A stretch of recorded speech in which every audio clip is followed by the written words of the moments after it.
વાવણી ના ટાણા આવ્યા વાવણી ના ટાણા રે 12 મહિના ખાવા માટે થઈ જાહે દાણા રે વાવણી ના ટાણા આવ્યા વાવણી ના ટાણા રે યો બોલો વાવણી ની સીઝન આવી ગઈ આજ તો વાવી દેવું છે મારા માણાને મોકલ્યો ગામમાં મમરાભાઈ ને કેવા આવે એટલે પેલા ટ્રેક્ટર થી પાટિયું મારી દેવું છે અને પછી વાવી દેવું છે ઓ બાપા ઓ બાપા ઓ બાપા ઓ બાપા પણ મને હું કામ પાટિયું મારો તમારા માણાએ કીધું એટલે એ દુકાને આવ્યો તો મને કે ભોળા દાદાએ કીધું પાટિયું મારવાનું છે હે એને મને પાટિયું મારવાનું કીધું હા ઈ આમ આવ્યો લ્યો બોલો મમરાભાઈ તો મારી પેલા પાટિયું મારવા પડી ગયા તે કીધું તો મારે તો આવવું જ પડે ને હે તે મમરાભાઈ ને હું કીધું તું એ ભોળા દાદાએ પાટિયું મારવા જવાનું કીધું એમ એને મને પાટિયું માર્યું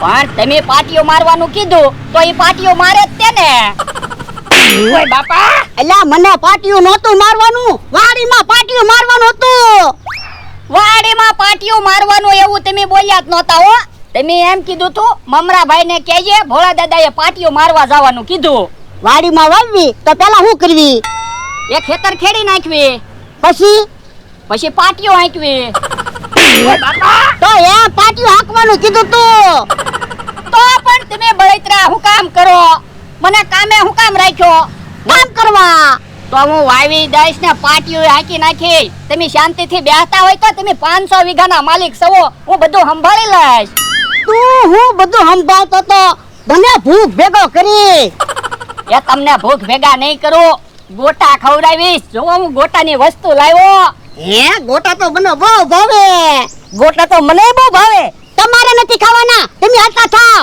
પણ ભોળા દાદા હું ટ્રેક્ટર થી વાડીમાં પાટિયું હાંકી દઉં મને ગોટા ખવડાવજો ને ના રે ના તમારે નથી ખાવા જાવ તો તો એમ થોડું હાલે તમે એકલા એકલા ગોટા ખાવ એમ તોય તમને નથી આપવાના કાઈ વાંધો નહીં ભોળા દાદા હાલો આપણે ગોટા બનાવીને ખાવી હાલ હે કેમ પાટિયું લઈને આટા મારો ભોળા દાદાને પાટિયું મારવા ગયો તો એટલે એમાં બકુલભાઈ સમજ્યા ફેર છું ભોળા દાદાને વાડીમાં પાટિયું મારવાનું હતું અને ભોળા દાદાનો માણા કે ભોળા દાદાએ પાટિયું મારવાનું કીધું પછી ભોળા દાદાને 4 પાટિયા માર્યા હે તો ખીજાઈ ગયા છે ને ખીજાય તો ખરા જ તે ને પાટિયા મારું તો જો બોલો તો હવે એની વાડીએ કેમ જાવું તો હું ખોટ જવાની છે ઈવડે ઈ ગોટા બનાવે હે ગોટા બનાવે હા તો ઉભા રહ્યો પેલા હું એની વાડીએ જાવ અને હું વાતાવરણ છે ને ઈ જાણતા આવું હા ગોટા તો ખાવા જ છે તો બોલો ભોળા દાદા ડુંગળીના ગોટા બનાવવા કે બટાટાના ગોટા બનાવવા ડુંગળી છે કે બટાટા છે એ ડુંગળી છે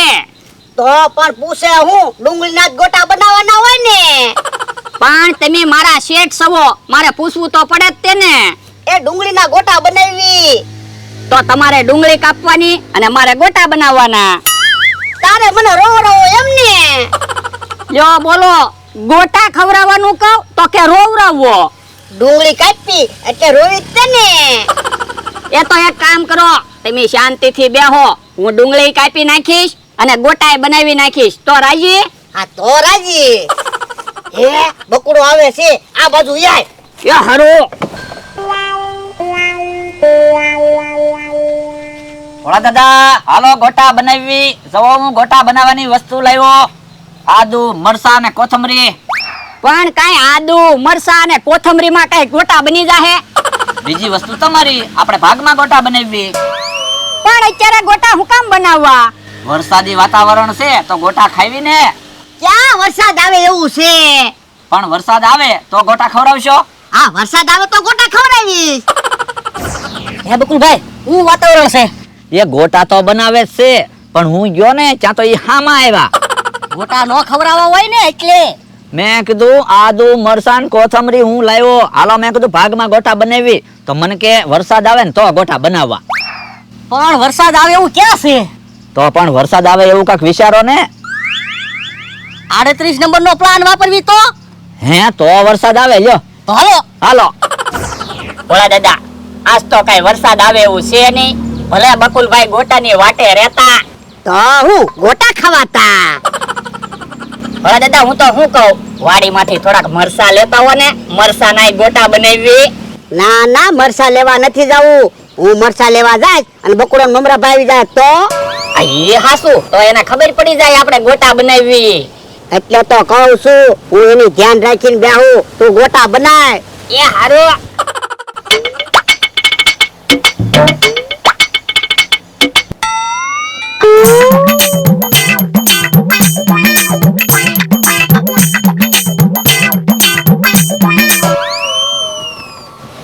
ભોળા દાદા વરસાદ આવ્યો કે હું? અલા પણ આકાશમાં વાદળું નથી તો કેમ વરસાદ આવ્યો? કોને ખબર?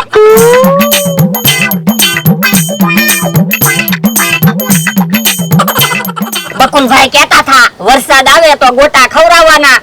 તો વરસાદ તો આવ્યો. હમણાં બકુલભાઈ આદુ કોથમરી ને મરસા લઈને ગોટા ખાવા આવશે. તો હવે એક કામ કરવી, અહીંયા ગોટા નથી બનાવવા, વસ્તુ લઈને આમ વયા જવી. આ ઈ હાસુ હાલ. હે ઈવડે ઈ તો જગ્યા ફેરવે છે. તો હવે અરે હું જાઉં હમણાં કહું, ઈ કહેતા હતા વરસાદ આવે તો ગોટા ખવડાવીશ. હા જાવ જાવ જલ્દી, ગોટા તો ખાવા જ છે. એ હારું.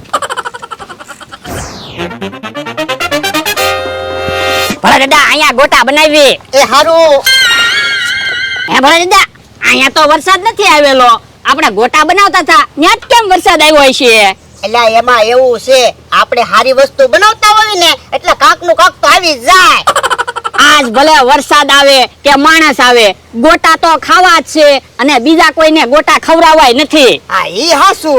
એમ બકુલભાઈ આવે. આવા દે. ભોળા દાદા હાલો ગોટા ખવડાવો. તમે કહેતા હતા વરસાદ આવે તો ગોટા ખવડાવવાના. ક્યાં વરસાદ આવે? હમણાં વરસાદ તો આવ્યો તો. હવે કાંઈ વરસાદ નહોતો આવ્યો. હે ગોટા જ બનાવો છો ને? ગોટા ક્યાં બનાવી? અમે તો કઢી બનાવી. કઢી તળવાની હોય. એ અમે તો કઢી તળીને બનાવી. હવે ખોટું હું બોલો, ગોટા જ બનાવો છો. એ આ ગોટા જ બનાવી છે. તો હાલો મને ગોટા ખવડાવો. ગોટા ખાવા તને નથી દેવાના. હાલવા માંડ. એમ થોડું હાલે, તમે બોલ્યા હતા વરસાદ આવે તો ગોટા ખવડાવીશ એમ. હાલવા માંડ નકર ઢીબી નાખું. કોઈ વાંધો નહીં, તો તમે ગોટા ખાઈજો. ખબર હમણાં. ઓલા દાદા બકુલભાઈ હમણાં મમરાભાઈ ને બોલાવીને આવશે, આપણને કઈ ગોટા ખાવા નહીં દે.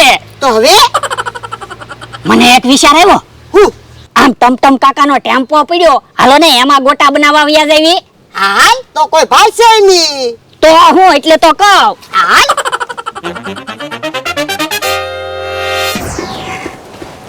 જો ભલા દાદા એક ટેમ્પો છે, આમાં આપણે ગોટા બનાવશું ને ઈ કોઈને ખબર નહીં પડે. આ ઈ હાસુ.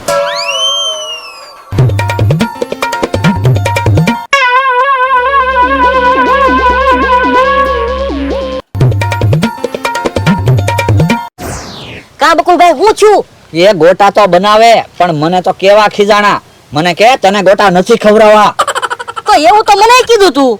તો કાંક વિચારો, ગોટા તો ખાવા જ છે. ઈ હાસુ. હે ટમટમ કાકાનો ફોન કેમ આવ્યો છે? વાત કરો તો ખબર પડે ને. બોલો ટમટમ કાકા, સાવી ક્યાં છે? એ વાંધો નહીં. હે બકુલભાઈ મારે તો ગોટા ખાવાનું થઈ ગયું. કેમ? એ ટમટમ કાકાનો ટેમ્પો લઈને હું સુરત જાઉં છું. જો બોલો, તમે તો સુરત જઈને ગોટા ખાશો, હું તો ગોટા ખાધા વગરનો રહી ગયો. હવે વાતો નથી કરવી, હું જાઉં. એ હારું. યા ભલા દાદા ગોટા સાખો તો કેવા બન્યા? એ હારું.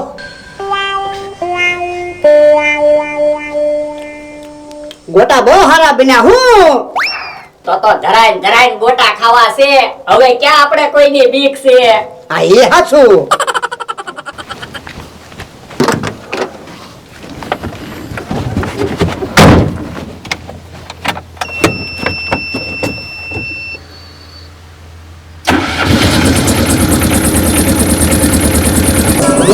ટેમ્પો સારું છો કે હું? એ ના ના પ્રાઇમસ ગાજે. ક્યાં પ્રાઇમસ છે? ગેસનો ચૂલો છે. હે ટેમ્પો રસ્તામાં નડતો હશે ને તો એક બાજુ મુકતા હશે. હવે કઈ બોલતા નહીં, નકર આપણે ગોટા બનાવી નહીં, ખબર પડી જશે. એ હારું.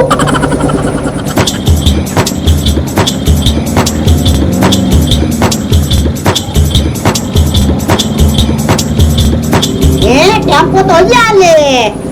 પણ ટમટમ કાકા ગામમાં કાંઈક વસ્તુ લેવા જાતા હશે.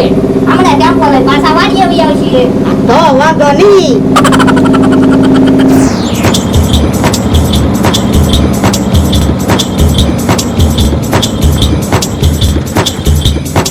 ટેમ્પો તો ઘણું હાલી ગયો એવું લાગે હું હજી ઉભો નથી રહેતો.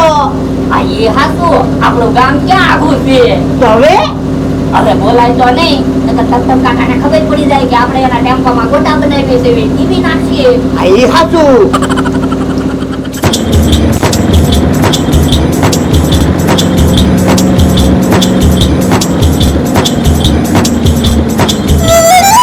ભોળા દાદા હવે તો ટેમ્પોનો દરવાજો ખોલીને જોઈવી ટેમ્પો ક્યાં જાય છે તે હારું. ટેમ્પો તો 300 કિલોમીટર હાલી ગયો હું એટલે જોવો ને સુરત 40 કિલોમીટર જ આઘું છે હે